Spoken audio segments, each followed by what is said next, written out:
ഐശ്വര്യത്തിൻ്റെയും സമ്പൽ സമൃദ്ധിയുടെയും ഒക്കെ ദിനമാണ് തിരുവോണം. ഓണത്തെ സംബന്ധിച്ച് പല ഐതിഹ്യങ്ങളും പറഞ്ഞു കേൾക്കുന്നെങ്കിലും എല്ലാം ഒരു കാർഷിക സംസ്കാരത്തിൻ്റെയും സംസ്കൃതിയുടെയും മനുഷ്യരുടെ മനസ്സുകൾ തമ്മിലുള്ള ഒഴുകിച്ചേരലിൻ്റെയും ഒക്കെ പ്രതീകമായിട്ടാണ് നമ്മൾ ഓണത്തെ കാണുന്നത്. തീർച്ചയായും 2024 ഓണം നമ്മൾ ആഘോഷിക്കുമ്പോൾ വയനാട് പോലെയുള്ള മഹാദുരന്തങ്ങൾ നമ്മെ കടന്നുപോയി. അവിടെ സർവ്വതും നഷ്ടപ്പെട്ട ആളുകളെ കൂടി, മനുഷ്യരെ പോലും നഷ്ടപ്പെട്ട, ബന്ധുക്കളെ നഷ്ടപ്പെട്ട മനുഷ്യരെ കൂടി, ഇനി അവശേഷിക്കുന്ന മനുഷ്യരെ കൂടി ചേർത്ത് പിടിച്ചുകൊണ്ടുള്ള ഒരു ചെറിയ തോതിലുള്ള ഓണാഘോഷ പരിപാടികളാണ് നമ്മുടെ നാട്ടിലെമ്പാടും നടന്നുകൊണ്ടിരിക്കുന്നത്.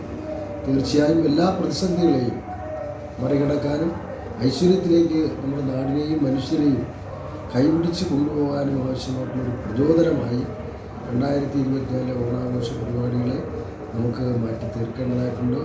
മഹാബലി തമ്പുരാൻ മലയാളികളെ കാണാൻ വരുന്ന ഓർമ്മ ദിനം കൂടിയാണ് എന്നതാണ് മറ്റൊരു ഏറ്റവും പ്രബലമായ ഒരു സങ്കല്പം.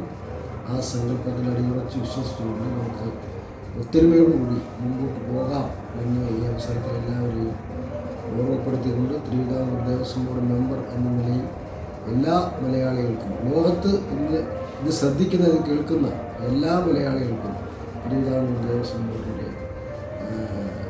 ഓണാശംസകൾ നേർന്നുകൊണ്ട് നിർത്തട്ടെ. നന്ദി, നമസ്കാരം.